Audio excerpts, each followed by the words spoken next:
All right, welcome to the Fat Boy Fadeaway Sports Podcast, post-game reaction, Game 4. Thank goodness me and Casey are here with you after a W. Warriors are able to pull it out 107-97 against the Celtics in a must-win kind of situation here.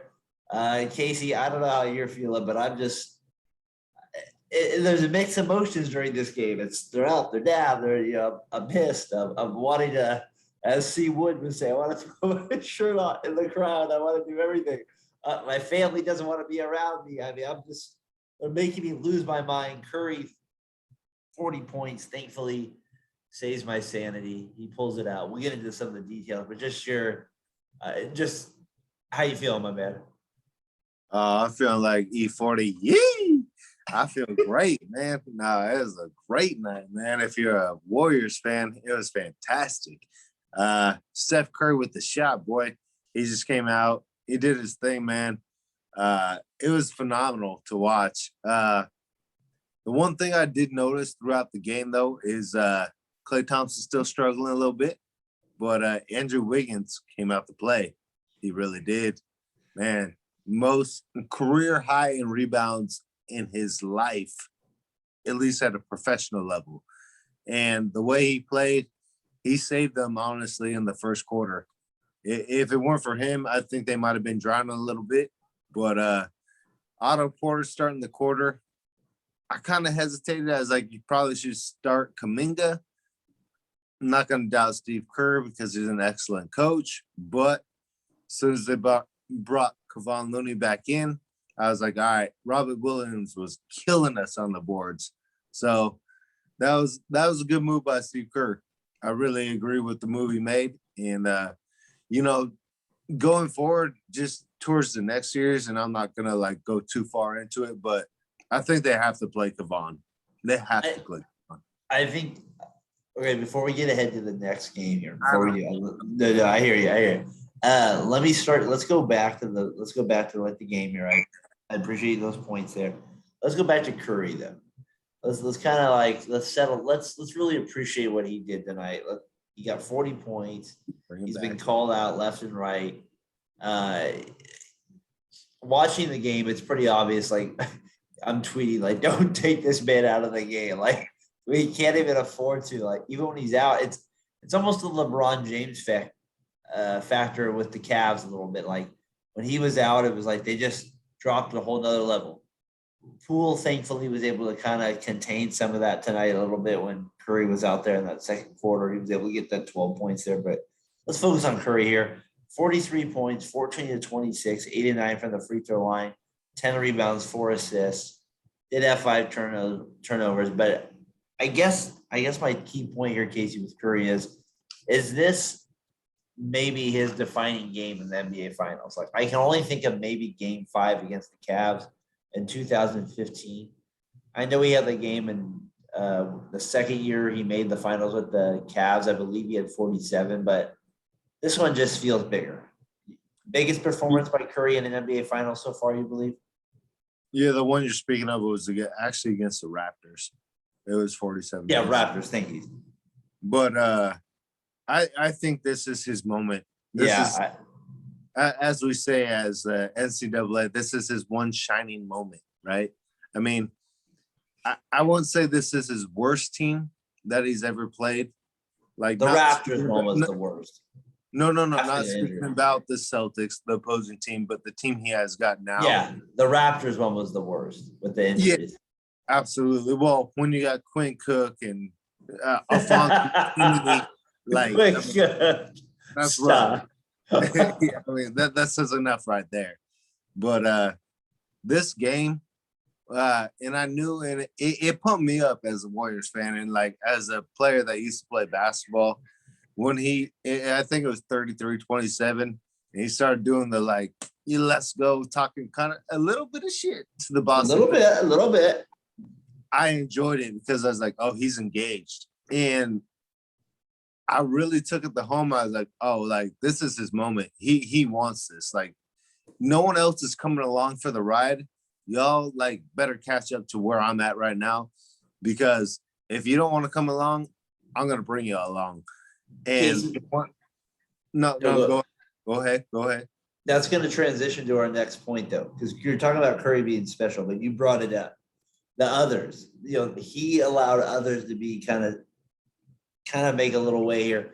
I talked about, I don't know if you heard the last podcast I said about, I felt like Wiggins needed to be bigger. He didn't get 25 points, but I felt he was really crucial in that. I just felt like he was the second best player. And that was my point is like, we can't depend on Clay being the second best player anymore. Wiggins has to be better. And I know he had 17 points. Clay had 18. That's technically more. But Wiggins 16 rebounds. I mean, are you kidding me? And I just the rebounds in the fourth quarter and the defense he was putting on Tatum. What Tatum ended up with, and I ended up with 23 on 8 of 23 shooting. The defensive effort. I mean, Wiggins. What I call him in the Denver series. Casey, do you remember? Do you have the memory? You've been out of the podcast game here for a little bit. Number one pick Wiggins. I feel like the others were a big reason for this. Let's just give a little props to Wiggins. I thought he was special tonight. No, absolutely. He played his ass off. And I was watching the game and I was like, you know what? It kind of looks like Klay Thompson in reverse. Klay Thompson is playing the Harrison Barnes role, but as a shooter. Wiggins is playing Klay Thompson's role, what it used to be. And I think the biggest key is that Wiggins, he's young, he's athletic, he's got size, he's got length. And the way he goes and attacks the basket, when he's playing like this, and the confidence, the bravado, how he's showing the emotion, and he's pretty docile as a personality. Like he's pretty cool and calm and collective, but not as much in this series. No, and I haven't talked. How about that rundown block where he fouled Horford? No, and speaking to your point about that, I'll revert back to the game before when Grant Williams sent the hella hard screen on him. He basically chop blocked him on there. Yeah, that's true. The ref looked at him and he's like, "Hey, what do you want me to do about it? You did it first." And Wiggins was like, I was like, "Oh, he's in. He's all in right now. Like, he's ready to win." And I think Curry, he recognizes it right now. And the Warriors do their offense. And honestly, the first probably 6 minutes, I was a little kind of, I wouldn't say confused because I get you're trying to get Klay Thompson and Curry rolling. But I was like, man, Wiggins got to roll. What part of the game? The first 6 minutes of the ball game in the first quarter. Well, Otto's the only difference. Well, no, I was just saying, no, Wiggins, like you got to get more involved. Yeah. Because he was the one that was kind of like, I felt that's like tough for him in that situation at the beginning because I feel like because Clay's always the first sub. Clay's always the first sub. So I feel like he kind of always kind of detours the Clay to get a few shots up early on like that. Hey, can I move on here, Case? Keep it moving here. All good thoughts though. Clay, Draymond, I feel like they're a little bit. Remember how it's always the big core three here? It doesn't feel like the core three as much in this series. The Clay was good tonight at moments. Let's not say overall. He did have some great defensive steals, but then he missed those back-to-back threes after those steals. He did have that clutch shot at the end, at the end of the game there. Obviously, I want him on the floor other than I want him in the finishing lineup, but it is kind of funny to think about that core three. They're just not Draymond and Clay quite that core three. It's more Curry right now. And then those guys, what is it? It's so-and-so. Was it Diana Ross and the Supremes? That's what it's Curry and the Splash Brother tonight. So that's how I feel like tonight with it. I also want to kind of get our thoughts on Boston real quick. You kind of brought up a good point when we were texting each other about how White was kind of like playing the Siakam role a little bit. I'd say Siakam was playing a little bit better, but I get your point. You were more trying to say, I would say more the Van Fleet role. He was playing that guy you're not expecting, and he was killing you. He is hitting everything. So from Boston's standpoint, they lose this game 2-2 heading back to game 5. What do they got to do a little bit better? What do you think what did you see from them that they either did bad or need to improve on? Well, first of all, Curry is the apple, and he's the only core right now. Yes, he is. There ain't none of the two rest right now. There ain't no bites in that apple right now besides Curry. Derek White, I texted you that because I was like, man, this guy's just making killer shots at killer times. Like the Warriors make Every open shot he hits. every open shot. Like that's how Klay Thompson used to be. That's exactly how Klay used to play. Exactly. And the shots he's making, like, hats off to him. He's playing his ass off. He's doing what he's got to do. And to me, if it weren't for him, Boston would not be in the series almost, because he's playing like, I wouldn't say an all-star, but on that level, he's like kind of like where like that, like hovering on that point where, like, I'm not going to say he's going to be MVP of the series because that's ridiculous, but like the shots he's making are MVP status. Like, where he's like, he's keeping them in the game, putting them ahead of the game. He's down by 3, he puts them like back in the game. And don't get me wrong, like, I hear me out real quick. Like, Derek White's like not a fantastic player, but like, man, like Grant Williams is not playing great at all. And Derek White has just totally slipped in and done the right. Like, Al Horford does his parts here and there, but that's true. I feel like Derek White is out, and this is what I felt. Derek White's out playing Klay Thompson right now.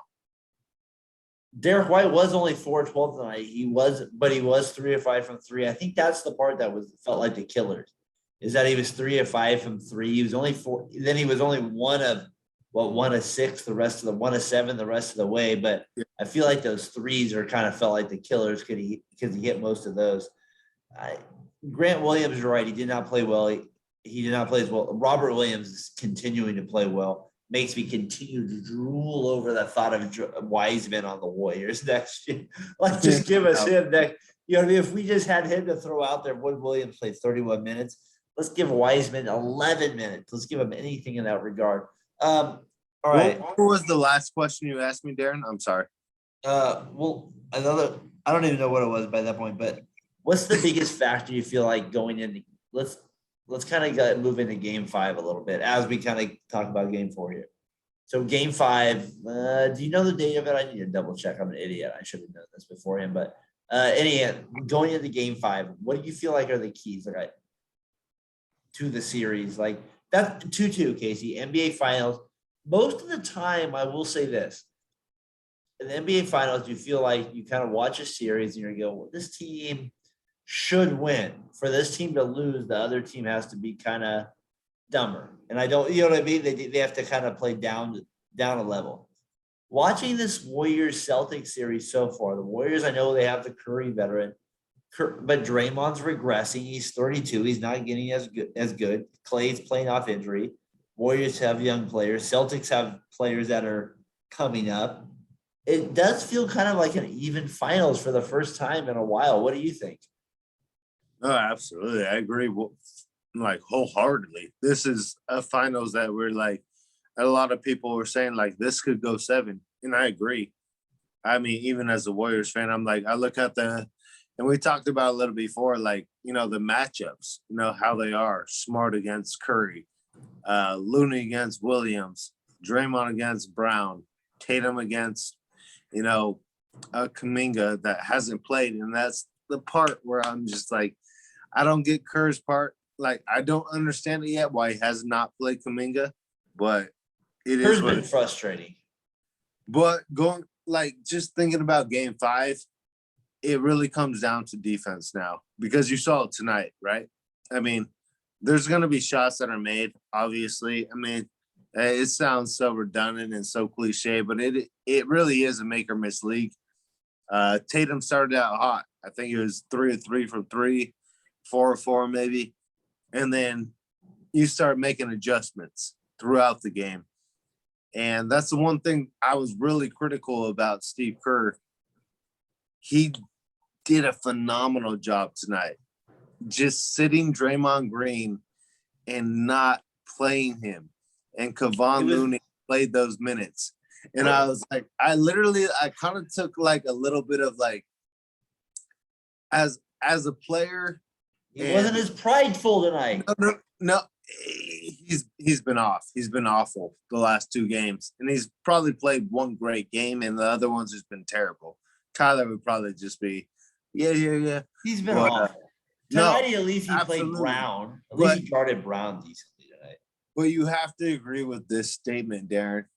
Steve Kerr had the huevos rancheros, if you want to say it, balls, however you want to say it.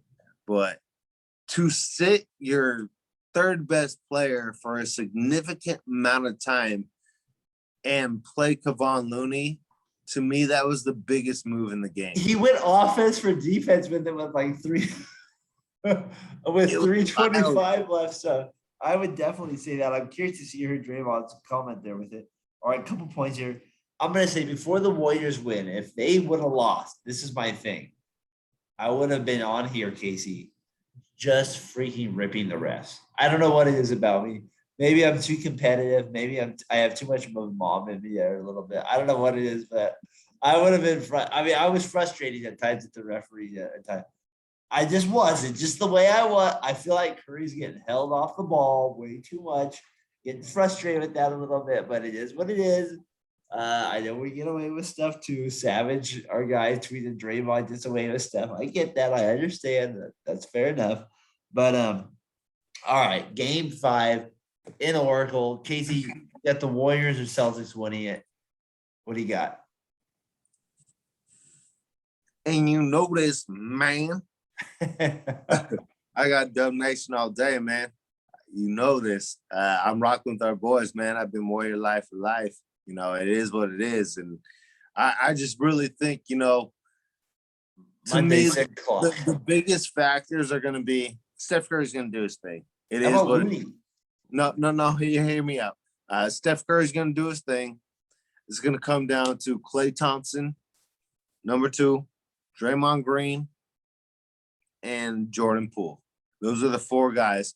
And for the love of God, I love him. I think he's not a great player. That'd be like ridiculous statement, but I want to see Kuminga over Bjelica. I don't get it, but I really think they need to get athletic and they got to play them. I really do to win this game 5. Honestly, I'm sometimes thinking, can we play Bjelica over Green more? Yeah. Let's get crazy out here. Casey, I good pod here tonight. My last final thoughts here is Warriors. Thank you for this win tonight. This was a great win. Game 4, a great one, maybe one of our best finals wins ever. Curry, I think you're continuing to prove you are just. If people can argue about top 10, all that garbage, let's just put it this way: you're definitely one of the top players of all time. The performance you're putting on in the finals is special. The 3-point shooting specifically you're putting on is special. And the way you're carrying the team in clutch moments for the first time, I would say more so than he has in his career in the finals specifically, is pretty awesome to watch.